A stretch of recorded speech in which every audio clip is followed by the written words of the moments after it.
Varicose veins లో అత్యాధునిక చికిత్స Avis vascular centre. Avis hospital సమర్పించు అందమైన జీవితం కార్యక్రమానికి స్వాగతం. నమస్తే కళ్యాణ్ గారు. నమస్తే జయ గారు. కళ్యాణ్ గారు, గిరిజ అనే ఒక అమ్మాయి మనకి మెయిల్ చేసింది.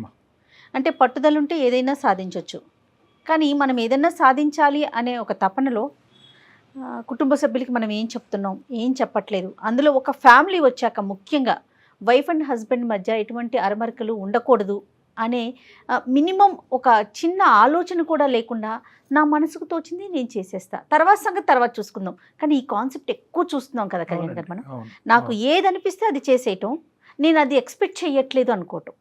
అయ్యో నేను ఇలా జరుగుతుంది అనుకోలేదు, అలా అవుతుంది అనుకోలేదు అన్నట్టు. ఇదంటారు చూడండి, చేతులు కల కాకులు పట్టుకోండి, అట్లానే ఉన్నారండి. పెళ్ళైనోళ్ళు అట్లానే ఉన్నారు, యూత్ అట్లానే ఉన్నారు. అలాంటి ఒక ఇష్యూ గిరిజ మన దాకా తీసుకొచ్చింది కళ్యాణ్ గారు. వైఫ్ అండ్ హస్బెండ్ మధ్య ఇష్యూ చాలా చిన్న విషయం అండి. ముందుగానే మీకు చెప్తున్నా, అడ్జస్ట్ అయ్యి ముందుకు వెళ్ళొచ్చు, కానీ క్వశ్చన్ మార్క్ వచ్చేసింది వాళ్ళిద్దరి మధ్యన. లేదు డెఫినెట్గా మీతో మాట్లాడించాలి అనిపించి ఇమీడియట్గా ఈరోజు నేను అమ్మాయితో మాట్లాడతానని చెప్పాను. మరి కాల్ చేయనండి. చేయండి.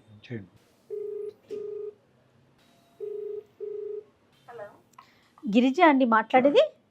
అవును మేడం, మీరెవరు? నేను జయానండి, అందమైన జీవితం ప్రోగ్రామ్ నుంచి కాల్ చేస్తా ఉన్నాను. ఓకే, నమస్తే మేడం. నమస్తే గిరిజ గారు, మీ గురించి చాలా బ్రీఫ్గా చెప్పాను. నాతో పాటు డాక్టర్ కళ్యాణ్ చక్రవర్తి గారు ఉన్నారు. నమస్తే సార్. ఒక్కసారి మాట్లాడండి డీటెయిల్డ్గా. చెప్పండి అమ్మా గిరిజ, సమస్య ఏంటి, ఎవరిది? సార్ నాదే సార్. మాకు 4 years అవుతుంది మేడం పెళ్ళయి. ఆహా, మా ఆయన గారు చాలా మంచివారు, మా అత్త మా మామగారు కూడా చాలా మంచివారు. సంతోషం. చాలా హ్యాపీగా ఉంటాం. ఇంట్లో ఏదైనా సరే ఆయన గారు చూసుకుంటారు, మమ్మల్ని చాలా బాగా చూసుకుంటారు, బాబుని కానీ నన్ను కానీ. మరి సమస్య ఏంటమ్మా? చిన్నప్పటి నుంచి నాకు చదువు అంటే చాలా ఇష్టం సార్.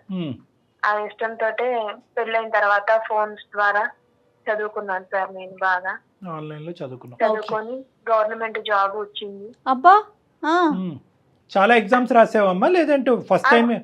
అవును, చాలా ఎగ్జామ్స్ రాసాను సార్. ఎగ్జామ్స్ రాసిన తర్వాత క్వాలిఫికేషన్ బట్టి నా గవర్నమెంట్ జాబ్ ఇచ్చారు సార్. వెరీ గుడ్ అమ్మా. అది మా ఆయన గారికి సర్ప్రైజ్ చేద్దామని చెప్పాను సార్. దానికి అది నచ్చలేదు. కాదు, అతనికి అసలు నువ్వు గవర్నమెంట్ జాబ్స్ కి ప్రిపేర్ అయ్యి ఎగ్జామ్స్ అన్ని రాస్తున్నావు అని తెలుసా? అతను తెలియకుండా రాసావు ఇవన్నీ? తెలీదు సార్. తెలియకుండా చదువుకొని తనకి సర్ప్రైజ్ చేశాను. చాలా హ్యాపీగా ఫీల్ అవుతారేమో అనుకున్నాను. కాదు మా, సరే నువ్వు చెప్పలేదు, దానికి కోపం ఉండొచ్చు, కానీ మంచి విషయమే కదా. ఇద్దరు సంపాదించుకోవటం చాలా ఆనందించదగ్గ విషయం. అందులో గవర్నమెంట్ ఉద్యోగం అంటే మాటలా? ఆయనకి ఎందుకు ఫీల్ అయ్యారు? అతను ఎందుకు ఫీల్ అయ్యారు అమ్మ? ఒక నిమిషం నాన్న గిరిజ, అతను ఎందుకు ఫీల్ అయ్యారు అనే దానికంటే అసలు అతనికి చెప్పకుండా ఎలా ప్రిపేర్ అయ్యో, అసలు అంత అవసరం ఏముంది? అసలు అతనికి చెప్పకుండా ప్రిపేర్ అంటే చెప్తే ఒప్పుకోడు అతను? అవును సార్, ఒప్పుకోడు. తనే సంపాదించాలి, తనే కట్టాలి, నన్ను ఇంట్లో నుంచి బయటికి వెళ్ళనీకూడదు. అది ఎప్పుడు కాన్సెప్ట్? ఇప్పుడా, పెళ్లికి ముందుదేనా, పెళ్ళైన కొత్తలో? ముందే సార్, పెళ్లికి ముందే చెప్పారు. ఏమని? సంపాదనే నేనే సంపాదిస్తాను, నేనే చూసుకుంటా మిమ్మల్ని, నువ్వు ఇంట్లో నుంచి బయటికి వెళ్ళే పని లేదు, ఓకే, నేనే జాబ్ చేస్తాను, నిన్ను పోషిస్తాను. అంటే అది ఒక విధంగా చెప్పాలి అంటే సంతోషమే, కానీ మరి అది నీకు నచ్చదం అంటే కొంతమంది ఆడవాళ్ళు అది కూడా చాలా హ్యాపీగా తీసుకుంటారు. అరే అన్ని సుఖాలు సౌఖ్యాలు ఆర్థిక పరమైనటువంటి స్వేచ్ఛలు అన్ని నా భర్తే ఇస్తున్నాడు కదా, నేను ఇంట్లోంచి గడపలో బయట అడుగు కూడా పెట్టక్కర్లే, పిల్లల్ని చూసుకుంటే చాలా అని అనుకుంటారు. మరి నీ ఇష్టం అయిష్టం ఏమైనా చెప్పావమ్మా అప్పుడు? అంటే పెళ్ళైనప్పుడు కొత్తలో? చెప్పలేదు సార్, చెప్పలేదు. మరి చెప్పాలి కదా, నాకు చదువుకోవటం ఇష్టం, ఉద్యోగం చేయటం ఇష్టం అని నువ్వు ఎందుకు చెప్పలేదు? చెప్పనివ్వలేదు సార్, ఇక చెప్పనివ్వలేదు. తన మాటే చెప్పేశారు, తన మాట మీదే ఉండాలి అన్నారు.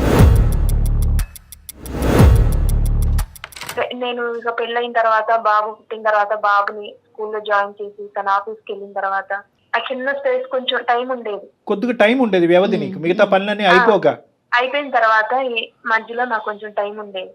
బాగా కష్టపడి చదువుకొని జాబ్ కూడా వచ్చింది సార్. ఓకే, అక్కడ వరకు అన్ని నువ్వే నీ ఒంటి చేతి మీద నడిచిన ఏది కూడా నేనే చేసుకున్నాను సార్. తనకు తెలియదు నాకు జాబ్ వచ్చిందని సర్ప్రైజ్ చేసిందా కూడా తనకి తెలియదు. సో అతను ఏమన్నాడమ్మా, కోప్పడ్డా, కొద్దిగా సంతోషించాడా, నువ్వు జాబ్ చేయడానికి వీల్లేదు, అసలు నువ్వు చదువుకోవడమే తప్పు నాకు తెలియకుండా, మళ్ళీ ఎగ్జామ్స్ రాయటం తప్పు, నీకు జాబ్ వచ్చిందని నాకు చెప్పకుండా ఇంత చేసి నాకు సర్ప్రైజ్ ఇవ్వటం ఇంకా పెద్ద తప్పు. బాబు నేను కష్టపడి జాబ్ చేసి వస్తాను, నీకేంటి అంత అవసరం, బాబుని నన్ను చూసుకొని నీ ఇంట్లో పని నువ్వు చూసుకో చాలు నీకు అది. కానీ పనులు ఎక్కడ నెగ్లెక్ట్ అవ్వలే కదమ్మా, నువ్వేమన్నావు ఇందాక అన్ని అన్ని పనులు complete అయిపోగా చేసావు మిగిలినటువంటి టైంలోనే నేను అవును ఇందులో- సార్, బాబుని స్కూల్ కి పంపించుకోవడం, ఉదయాన్నే లేవడం, తన ఆఫీస్ కి రెడీ చేయడం, తన ఆఫీస్ కి వెళ్ళడం, లంచ్ ప్రిపేర్ చేయడం, బాబుని స్కూల్ కి పంపించుకోవడం, ఇవన్నీ చేసి వాళ్ళు ఈవినింగ్ వచ్చి ఆ కొంచెం టైంలోనే సార్ నేను ఇదంతా ప్రిపేర్ చేసుకొని నన్ను నేను ధైర్యం తెచ్చుకొని అంటే ఏంటంటే నువ్వు ప్రిపేర్ అయ్యి కాదు తల్లి, నువ్వు ప్రిపేర్ అయ్యి ఎగ్జామ్ రాయటం కంటే ఇదంతా గోప్యంగా ఉంచేవని కోపంగా ఉన్నాడేమో అతను. తనకి నేను జాబ్ చేయటమే ఇష్టం లేదండి సార్. అది పాయింట్ నెంబర్ 1. అది పెళ్ళి అది ఫస్టే చెప్పారు కదా మీకు. నువ్వు అంటే నువ్వు ఏమనుకున్నావు అమ్మా, అంటే జాబ్ తెస్తే కనుక ఇవన్నీ కనుమరుగైపోతాయి, హ్యాపీ ఫీల్ అయిపోయి నీకు సన్మానం చేస్తాడు అనుకున్నావా? అంతే అనుకున్నాను సార్, హ్యాపీగా ఫీల్ అవుతారు, తను సాధించిందని చిన్న నాకు కొంచెం ఎంకరేజ్మెంట్ చేస్తారేమో అనుకున్నా, కానీ ఇలా కోపం తెచ్చుకొని అసలు పెద్ద గొడవ చేస్తారని 90% మగాళ్ళు అలాగే చేస్తుండేవారు. మీ ఆయన 10% లో ఉన్నాడు. సరే ఇప్పుడు ఏంటమ్మా పరిస్థితి? ఇప్పుడు ఇంకా ఏమైంది? అక్కడ కోపం తెచ్చుకుని కోపం చల్లారింది, నువ్వు జాబ్ జాయిన్ అయ్యావా? జాయిన్ అయ్యాను సార్, జాయిన్ అయ్యాను. నేను 1 year నుంచి జాబ్ కూడా జాయిన్ అయ్యాను. 1 year నుంచి జాబ్ చేస్తున్నాను, శాలరీ వస్తుంది, నేను బాబుని చూసుకుంటున్నాను, తన ఆఫీస్ కి వెళ్తున్నాను. తను ఏంటంటే నేను ఇంట్లో ఏదన్నా అవసరాలకు బాబుకైనా ఇంట్లో అవసరాలు ఏదన్నా లేదు అన్నప్పుడు నా మనీతో నా శాలరీతో తీసుకొచ్చి ఇది కొన్నాను అంటే చాలు సార్, వెంటనే తన మనీ తీసుకొచ్చి నీ ఏమీ నాకు అవసరం లేదు, నువ్వు కొన్న వాటికి సరిపోని మనీ ఇదిగో అని అందులో బాక్స్ లో పెడతాడు సార్. ఒక బాక్స్ లో వేసేస్తాడు ఆ ఖర్చు, ఒక బాక్స్ లో వేసేస్తాడు. నేను బాబుకు కొన్నా అందులోనే వేస్తాడు. ఇంట్లో ఏదైనా కొన్నా సరుకులు వస్తువులు ఏదైనా కొన్నా బాక్స్ లో వేస్తాడు మనీ. అంటే నువ్వు ఉద్యోగానికి వెళ్ళకూడదు, ఒకప్పుడు ఉద్యోగానికి వెళ్ళినా కూడా ఫ్రీగా చేయాలా? నేను సంపాదించిన రూపాయి కనీసం నేను కన్నా కొడుకు కూడా పెట్టుకునే పని లేదంట సార్. పనిష్మెంట్ అనమాట. అంటే అమ్మ ఎంత డిస్కషన్ జరిగింది గిరిజ? ఓకే ఉద్యోగం వచ్చింది, ఈ ఉద్యోగం వస్తే కనుక వదులుకోమని ప్రెషర్ ఏమన్నా పెట్టాడా, లేదంటే ఎలాగ సంపాదించావు కదా నీ కర్మ నువ్వు పో అన్నాడా? లేదు సార్, కొన్ని రోజులు గొడవ అయ్యింది, నువ్వు జాబ్ చేయడానికి వీల్లేదు. మీ అమ్మాయి వెనకపోయేటప్పుడు లేదు నేను మిమ్మల్ని హ్యాండిల్ చేసుకోగలను, నేను బాబుని చూసుకుంటాను, మిమ్మల్ని కూడా చూసుకుంటాను, నా మీద ట్రస్ట్ పెట్టండి ప్లీజ్ ప్లీజ్ అని తను రిక్వెస్ట్ చేసుకున్నాక తను నాతో మాట్లాడట్లేదు. ఇక్కడ ఈ పని అవ్వలేదు, ఆ పని అవ్వలేదు, లేదా ఇది చేయలేదు, నువ్వు అది చేయలేదు, ఇలాంటి అది కూడా లేదు మేడం. నేను అన్ని ఎవ్రీ డే ఎనీ టైం తనకు అన్ని కంప్లీట్ చేస్తాను. సమకూర్చిన తర్వాతే బాబుని మళ్ళీ స్కూల్లో జాయిన్ చేసుకొని పంపించుకొని నేను ఆఫీస్కి వెళ్ళి నా జాబ్ నేను చేసుకొని ఈవినింగ్ రాగానే తనకి చేయాల్సినవి చేసి బాబుకి చేయాల్సినవి చేసి నేను ఎక్కడ ఇబ్బంది కలిగించట్లేదు మేడం. ఫ్యామిలీకి చేయాల్సిన ఎఫెక్ట్స్ అని నేను చేస్తున్నాను, తనకి చేయాల్సిన బాధ్యత నేను చేస్తున్నాను, ఒక భర్తకి చేయాల్సిన. ఏం లేదు, అతను గీసిన లక్ష్మణ రేఖ ఈ అమ్మాయి దాటింది అన్నది ఒకటే పట్టుదల ఇక్కడ, అంతే కదమ్మా?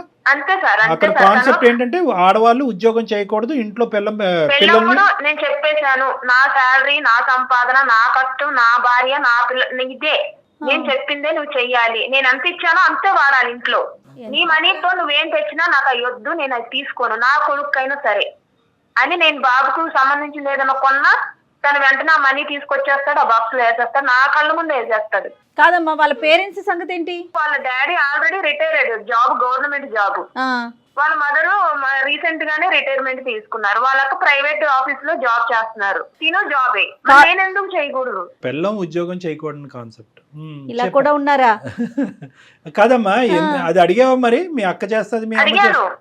అడిగాను సార్, అడిగితే నాకు ఉండాల్సింది నాకు ఉంటాయి, నువ్వు ఇంట్లో నుంచి బయటకు వెళ్ళే పని లేదు, అయినా నీకు జాబ్ చేయాల్సిన అవసరం ఏంటి? ఒక్క మాట, ఇప్పుడు జనరల్ గా ఇతనికి ఉద్యోగం అని ఈ అంశాలన్నీ పక్కన పెట్టి జనరల్ గా నీకు కావాల్సినటువంటి స్వేచ్ఛ ఫ్రీడమ్, బయటకు వెళ్ళటానికి నలుగురిలో ఉండటానికి ఇస్తాడా, లేదంటే కొద్దిగా అనుమానం అనేది ఏమైనా ఉందా? లేదు సార్, చాలా హ్యాపీగా చాలా బాగా చూసుకుంటాను నన్ను, తీసుకెళ్దామని నేను అడగగలిగి తను తెలుసుకొని తీసుకెళ్తాడు నన్ను బాబుని. కాదమ్మా ఉద్యోగం సంపాదించి నువ్వు నరకంలోకి వెళ్ళావా స్వర్గంలోకి వెళ్ళావా అనేది ఇక్కడ ప్రశ్న కదా, అంతేనా? అంతే సార్, అంతే. అందమైన జీవితం దాకా ఎందుకు వచ్చారమ్మా? ఏం లేదు మేడం, మీరు ఒప్పించండి మేడం, నేను జాబ్ చేసుకుంటాను.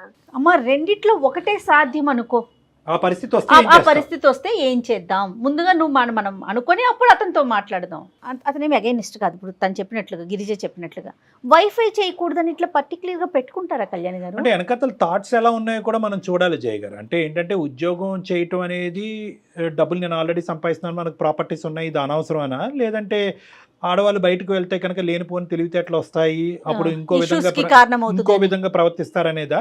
మూడోది ఏంటంటే బయట ప్రపంచంలో ఇన్సెక్యూరిటీ, అభద్రత ఎక్కువ ఉంది కాబట్టి అనవసరంగా తెలియని దాన్ని నువ్వు అందులోకి వెళ్ళి చిక్కుపోతావు అనేటటువంటి భయమా, చాలా ఉంటాయి. బహుశా అతను విప్పి చెప్పట్లేదు. ఎందుకు విప్పి చెప్పట్లేదు అంటే కనుక బహుశా నేను చెప్పాను పెళ్లికి ముందే, నేను రూల్ గీసాను, ఇప్పుడు నేను కారణాలు చెప్పాల్సిన అవసరం లేదు, రూల్ని పాటించావు ఉండుంటే కనుక సరిపోయి ఉండదు. లేదంటే పెళ్లికి ముందే ఈ కారణం చెప్పుంటే కనుక అసలు పెళ్ళే జరగపోయి ఉండేది అనే కాన్సెప్ట్ అతనికి ఉండుంటది. చూద్దాం, మాట్లాడదాం మరి. అట్లయితే నేను ఏదనుకుంటే అది జరగాలి, అట్లా అదే యాటిట్యూడ్ లో ఉండేసరికి అందమైన జీవితం దాకా వస్తున్నారు.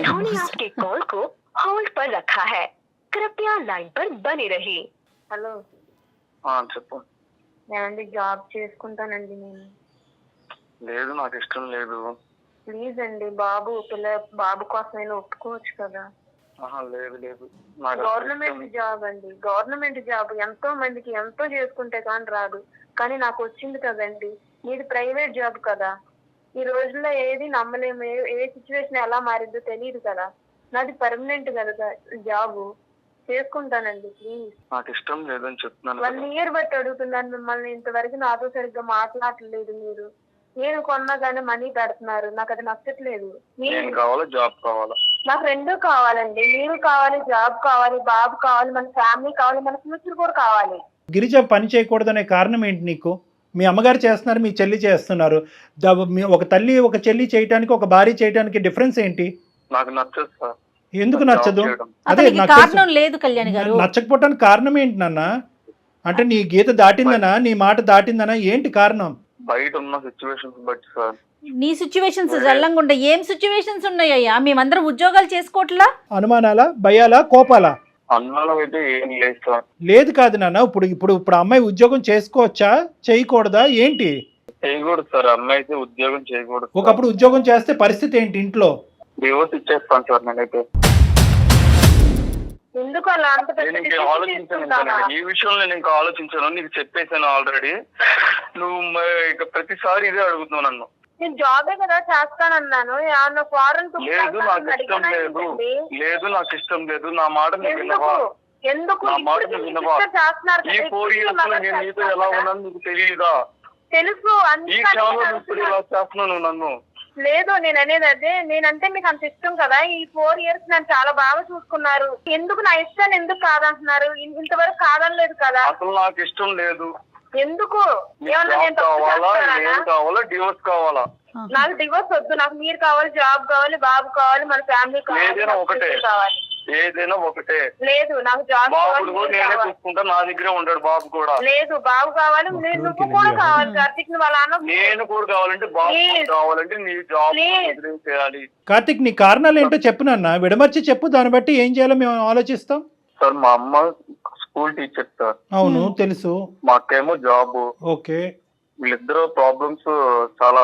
అంటే ఏంటి ప్రాబ్లమ్స్ అంటే ఏంటి? అంటే ఉద్యోగంలో ఉండే మిగతా మగవాళ్ళ వల్ల, ఎటువంటి హైయర్ అఫీషియల్స్ వల్ల ప్రాబ్లమ్స్ ఏంటి? ఆ ప్రాబ్లం సార్ మగవాళ్ళ వల్ల బయట వెళ్ళి మళ్ళీ ఇంటికి వస్తారో రారో అదొక ఇబ్బంది. ఎప్పుడు వస్తారని భయంతో ఉండాలి. ఊహించుకుంటున్నాడు, మనసులో పెట్టేసుకున్నాడు. ఊహించుకుంటున్నావు. కానీ ఇప్పుడు ఎన్నో కొన్ని లక్షల మంది ఆడవాళ్ళు ఈ రోజు పనులు చేసుకుంటున్నారు, కుటుంబాన్ని నిలబెడుతున్నారు, డబ్బులు సంపాదిస్తున్నారు. కానీ ఆ అమ్మాయికంటూ అదొక హాబీ, అదొక ఇంట్రెస్ట్, ఒక ప్యాషన్, చిన్ననాటి తన కోరిక. నీ భార్య ఇప్పటి వరకు నీకేమీ ఒక గొంతెత్తి ఒక కోరిక కూడా కోరలేదు. తను కోరుకునేటటువంటి ఒకే ఒక కోరిక ఏంటంటే నన్ను ఉద్యోగం చేసుకోనివ్వండి. నీ భయాలు అలాంటివి ఏమన్నా ఉంటే కనుక ఆ భయాలు నిర్మూలించడానికి, నీకుండే అనుమానాలు నిర్మూలించడానికి ఇటువంటి అంశాలు ఎక్కడన్నా ఉంటే కనుక దాని ఎగ్జాంపుల్స్ బట్టి నీ మనసు మార్చడానికి నేను రెడీగా ఉన్నాను. దీనికి మీ జీవితానికి ముడి పెట్టకండి. ఎందుకంటే మీరు ఆల్రెడీ ఒక పిల్లవాడిని కన్నారు. ఆ బాబు మీ ఇద్దరు వైపు ఒక ఆశగా చూస్తున్నాడు. ఇంట్లో వాతావరణం బాగాలేదు, అమ్మ నాన్నతో మాట్లాడదు, నాన్న అమ్మతో మాట్లాడదు, ఉదయం అంతా డే కేర్లో వదులుతారు, సాయంత్రం వచ్చేటప్పటికి ఈ ఉక్కిరి బిక్కిరి వాతావరణం. ఇందులో ఆ పిల్లవాడు ఎలా ఎదుగుతాడు? వాడికి ఎటువంటి మానసిక పరివర్తన వస్తుంది, ఎటువంటి మానసిక పరమైనటువంటి ఎదుగుదల ఉంటుంది, భవిష్యత్తులో వాడు ఎలా ఆరోగ్యంగా ఉంటారు? ఇప్పుడు మీరు ఏది ఆలోచించినా ఆ పిల్లవాడి భవిష్యత్తు దృష్ట్యా ఆలోచించాలి. ఏం పెద్ద తప్పు పని చేస్తుంది ఆ అమ్మాయి? నీకేదో భయంకరమైనటువంటి ఆలోచనలు, అనుమానాలు నీ బ్రెయిన్లో ఉన్నాయి, అవి కరెక్ట్ కాదు, అవి కాన్సెప్ట్ కరెక్ట్ కాదు, అది ఇప్పుడు ఉండేటటువంటి పరిస్థితులకి దగ్గరగా లేదు. ఆడపిల్లగా తనకు తానుగా చూసుకునేటటువంటి కెపాసిటీ తనకుంది. ఈ రోజుల్లో ఆడపిల్లలకు ఉంది. సమాజం అంత గొడ్డిబారిపోలేదు. సొసైటీలో జాబ్ చూసి ఒక్కసారి నేను చేసే జాబ్ చూసి నువ్వు నన్ను వద్దు చెయ్యాలా వద్దు అనేది నువ్వు డిసైడ్ చేసుకో. నా మీద నమ్మకం సార్ ఉంది. ఆఫీస్ కి తీసుకెళ్ళి అక్కడ ఎలా ఉందో ఆఫీస్కి వాతావరణం తీసుకెళ్ళు, నీ చూపెట్టు. కొలీగ్స్ ని పరిచయం చేయి. ఉంది కానీ నాకు నువ్వు జాబ్ చేయడం నాకు అసలు ఇంట్రెస్ట్ లేదు. అమ్మ గిరిజ, మరి అతను పాడిందే పాటగా ఉంది, మరి ఇదే పాట రోజు మీ ఇంట్లో వినిపించేది కూడా? అవును సార్, అందుకనే సార్ మిమ్మల్ని అప్రోచ్ చేయాలి. కాదమ్మా గిరిజ, ఒక కారణం కూడా చెప్పట్లా అతను. లేదు మేడం, సమస్య ఇప్పుడు- ఏంటంటే ఇప్పుడు మీరు చాలా మంచి మాట అన్నారు. సహజసిద్ధంగా మనకు అందమైన జీవితంలో వచ్చే ప్రతి కాల్ కి ఒక బలమైనటువంటి కారణం కారణం ఉంటుంది. ఉంటుంది. ఇక్కడ మనకి కార్తిక్ తో మాట్లాడుతుంటే ఏంటంటే అతను పాడిందే పాటగా ఉంది. ఐదర్ ఇక్కడ రెండు అయి ఉండాలి, చాలా కారణాలు ఉన్నాయి, విచిత్రమైన కారణాలు ఉన్నాయి, పబ్లిక్ గా ఆ కారణాలు చెప్తే నవ్వుకునే కారణాలు ఉన్నాయి అనే ఆలోచనతో అన్నా చెప్పుకోండి ఉండాలి. ఓకే, లేదంటే కారణాలు లేవు, సింపుల్ గా నాకు ఒక ఫిక్స్డ్ ఐడియాతో పెళ్లికి ముందు నేను ఒక డిజైన్ చేశాను, ఆ డిజైన్ లో నువ్వు ఫిట్ అవ్వాలి అనే మొండి వైఖరైనా అయి ఉండొచ్చు. సరే ఏదైనా, కార్తిక్ ఉన్నావు నాన్న లైన్ లో? ఉన్నాను సార్. 2 నిమిషాలు విన్నానా? నీకంటే ఇంతకంటే భయంకరంగా ఆలోచించి ఒక ఫిక్స్డ్ కాన్సెప్ట్ ఐడియాతో ముందుకెళ్ళేటటువంటి వాళ్ళని ఎంతో మందిని నేను మార్చాను.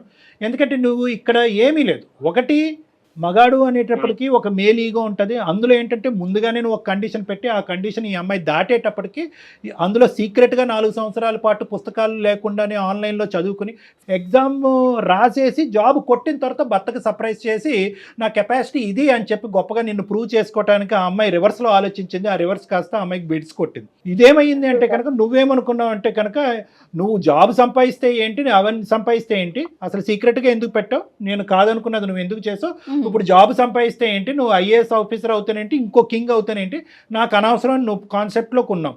ఇక్కడ ఏంటంటే ఈరోజు ఆ అమ్మాయి చేసిన తప్పు అనేది తను ఒప్పుకుంటుంది. ఒక్కసారి ఇంకో యాంగిల్లో ఇంకో పాత్వేలో ఆలోచించు. ఈరోజు నీకంటూ ఏవైతే కోరికలు ఉన్నాయో అవే కోరికలు ఆ అమ్మాయికి కూడా ఉన్నాయి. ఏదో ఒకటి జీవితంలో సాధించాలని చిన్నటి కోరిక, ఒకే ఒక కోరిక నాన్న. దీనికి మించినటువంటి కోరికలు ఏమీ లేవు. 4 years పాటు నువ్వు కూడా చాలా బాగా చూసుకున్నావు, ఎటువంటి లోపం లేదు. ఆ అమ్మాయి కూడా 110% హ్యాపీ. ఈ 4 years బట్టి నీ మీద ఒక్క కంప్లైంట్ కూడా లేదు. తను ఇప్పుడు ఏంటంటే ఇప్పుడున్న పరిస్థితులు ఏంటంటే ఉద్యోగం ఉంచాలా, ఓడవాలా, బయటికి రావాలా అనేది. ఒకప్పుడు ఆ అమ్మాయి ఉద్యోగం నుంచి నేను బయటకు వస్తానన్నా కూడా ఎవ్వరు సమర్థించరు, మేము కూడా సమర్థించడం. వాస్తవానికి నువ్వు కూడా నీ మనస్సాక్షి కూడా సమర్థించదు. తాత్కాలికంగా ఆ అమ్మాయి ఉద్యోగం నుంచి బయటకు వస్తే కనుక కార్తిక్ ఏమైనా హర్షిస్తాడేమో కానీ రేపొద్దున ఇదేంటబ్బా నలుగురు 4 విధాలుగా మాట్లాడుకుంటారు. ఏంటయ్యా మీ ఆవిడ గవర్నమెంట్ జాబ్ వచ్చిందంట, నీకు ఇష్టం లేక నీ కష్టం చెప్పి మానిపించావంట, మేము నానా తంటాలు పడుతున్నాం, సంవత్సరాల కొద్ది ఎగ్జాములు రాస్తున్నాం, ఏజ్లు బారైపోతున్నాయి, మా గవర్నమెంట్ జాబులు రావట్లేదు. ఉద్యోగం సంపాదించి ఆ విధంగా నీ సపోర్ట్ లేకుండా ఉద్యోగం సంపాదించినటువంటి ఒక ఆడపల్లి చేత ఉద్యోగం ఎలా మానిపిస్తావా అని చెప్పి అంటే కనుక అది నీకే చిన్న చూపుగా ఉంటుంది నాన్న. కాబట్టి నా ఉద్దేశం ఏంటంటే మనందరికీ కోరికలు ఉంటాయి, మనందరికీ ఆలోచనలు ఉంటాయి. అంతవరకు ఎందుకు ఇదే పంచాయతీలో నేను జయ గారు ఉంటాం. నువ్వు కావాలంటే మీ అమ్మగారిని మీ సిస్టర్ని లైన్ కలుపు, వాళ్ళు హర్షిస్తే కనుక మేము ఇద్దరు ఇక్కడి నుంచి లేచి వెళ్ళిపోతాం.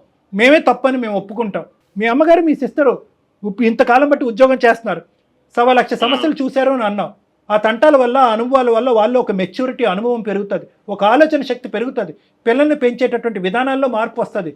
కష్టం అంటే జీవితం అంటే ఏంటో తెలుస్తుంది. అంతేగాని గూట్లో పక్షిలాగా 4 గోళ్ల మధ్యలో ఉంచేసి సమాజానికి ఎక్స్పోజ్ చేస్తే ఆడవాళ్ళు చెడిపోతారు, పాడైపోతారు, పక్కతో పడతారు, మగాళ్ళు ఏదో చేసేస్తారు, బాసులు ఇబ్బందులు పెట్టేస్తారంటే ఇబ్బందులు పెట్టకుండా నీ జీవితం ఎక్కడది నాన్న? నువ్వు పడలేదా నువ్వు చేసేటటువంటి ఉద్యోగంలో? Exposure makes you more mature. నువ్వు బయటకు వెళ్ళి ఎక్స్పోజ్ అవుతే కనుక నీ ఆలోచన శక్తి పెరుగుతుంది, నువ్వు జీవన విధాన శైలిలో మార్పులు తెచ్చుకుంటావు, పిల్లల్ని ఎలా పెంచాలో నీకు అర్థమవుతుంది. ఇన్ని అడ్వాంటేజెస్ ఉంటాయి. ఇది కేవలం డబ్బు గురించే కాదు, ఆ అమ్మాయి ఉద్యోగం చేసి సంపాదించినంత మాత్రాన మగాడిగా నిన్ను తక్కువ చేయటం కూడా కాదు. దయచేసి ఈ ఆలోచనలు మలుపు తిప్పుకుని మార్చుకునేటటువంటి ప్రయత్నం చేయి. దీనికి మించి ఆలోచనలు అనుమానాలు నీకేమైనా ఉంటే ప్లీజ్ వెల్కమ్, నా దగ్గరికి రా, కూర్చొని మాట్లాడుకుందాం.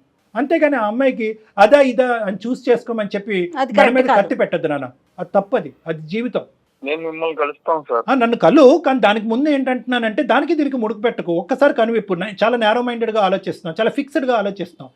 నువ్వు బ్రాడ్ మైండెడ్గా ఆలోచించాలి. సార్ నా ఆలోచన తప్పని నాకు ఇప్పుడు అర్థమవుతుంది సార్. రైట్ గుడ్ నాన్న. ఓకే నాన్న, ఆల్ ది బెస్ట్. అమ్మా నువ్వు కూడా రా గిరిజ, నేను అపాయింట్మెంట్ టైం స్లాట్ ఇస్తాను. ఒకసారి కూర్చొని మాట్లాడుకుంటే అతనికి ఉండేటటువంటి మిస్కాన్సెప్షన్స్ అనుమానాలు ఏవైతే ఉంటాయో అవన్నీ క్లియర్ అయిపోతాయి. ఫ్యామిలీలో కూడా విడిపోక్కర్లేదు, అన్నిటికీ సపోర్ట్ మాది ఉంటుంది. ఓకేనా?